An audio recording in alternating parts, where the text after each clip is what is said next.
Welcome to FAL Academy. I'm happy to announce that Hunyuan Image 3.0 is now available on FAL. This is currently one of the best image models out there, and in this video we'll be going through its core strengths with full prompts provided at every step. Part 1. Key Model Details.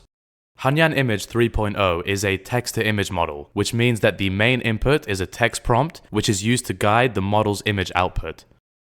The model supports any aspect ratio for its output images, with either a PNG or a JPEG format. For a brief technical summary, Hunyuan Image 3.0 employs a unified multimodal architecture with an autoregressive framework, which enables rich modeling of both text and image modalities. This gives the model powerful reasoning capabilities. It uses its world knowledge to accurately interpret user intent in the prompts, even when the prompts lack detail. It's also the largest open-source image generation mixture of experts model to date, featuring 64 experts and a total of 80 billion parameters. For more technical details, be sure to check out the model's GitHub page. I'll include a link to this in the comments.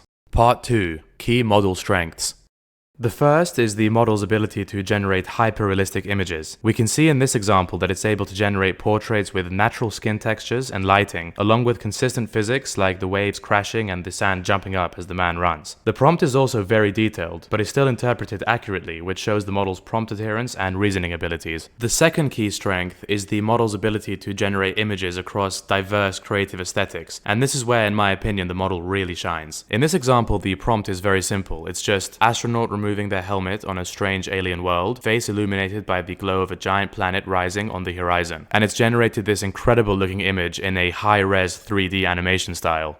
In this example, the prompt is colossal stone titan half buried in desert sands, eyes glowing faintly as it awakens, dust storm swirling around nomads on camels. And the model's generated this surreal epic fantasy style flawlessly. In this final example, the prompt is a crystal clear mountain lake reflects snow-capped peaks and a sky painted pink and orange at dusk. Wildflowers in vibrant colors bloom at the shoreline, creating a scene of serenity and untouched beauty. And the models generated this image that embodies a romantic naturalism aesthetic. And honestly, out of any image I've ever generated, this is one of my favorites. Hunyuan Image 3.0 also generates great images of characters in motion. In this example, the prompt is a woman in a denim jacket stands still in a neon-lit street at night while the rushing crowd blurs into colorful motion streaks around her. And you can see that the model has kept the woman sharp while incorporating this motion streak into her surroundings very artistically. In this final example, the prompt is woman in traditional attire dancing in a sunlit courtyard, flowing fabric swirling in the air, joyful energy frozen mid-motion. And as we can see, the model's done a great job of capturing her in this moment in time.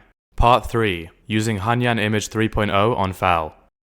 Now we've made our way over to FAL's website on the Hunyuan Image 3.0 text-to-image playground page, and I'll walk you through this. So the first thing is, this is the main prompt for the text-to-image generation, and we'll enter it here. Down here, there are some more additional settings we can look at. So for the negative prompt, you want to put concepts and ideas here that you wouldn't want to see in the output image. So for example, if we put blurry, then it will reduce the chance that we get a blurry image. And if we put watermark, it will reduce the chance that we get watermark or text in the image. As for the image size, the image can be any of these options or a custom one. I'll just leave it at Square HD for now. For the number of images, I usually like to generate 4 because this increases the chance that we get one great image. For the number of inference steps, just to explain what this is the amount of times that the image will be denoised. So if the inference steps are very high, then the image will be denoised more, but it will take longer for the model to generate the image. And honestly, I haven't seen any benefits quality-wise of going over 28. If the number of inference steps are very low, then the output can be quite blurry or noisy. So we'll just leave it at 28. So the guidance scale controls how closely the model will follow your prompt. If it's very high, then it will stick to it very closely, and if it's very low, then it will be much more creative in what it does. I'll just leave it again at 7.5, which is a good default. So the seed will leave random, the safety checker is on, and sync mode just means that the media is returned in a base 64 format, but for the sakes of exploring on the playground, we won't deal with that right now. And for the output format, we'll just leave it at PNG. Enable prompt expansion. If this is toggled on, it means that an LLM will actually make your prompt better, so we'll just leave this. And I'll close these additional settings now, and let's do the example we saw earlier of the lake. So this is the crystal clear mountain lake example that we saw earlier and that I said that I really like. So let's try and run this. So now it's finished generating, and here are the results. So if we click into this,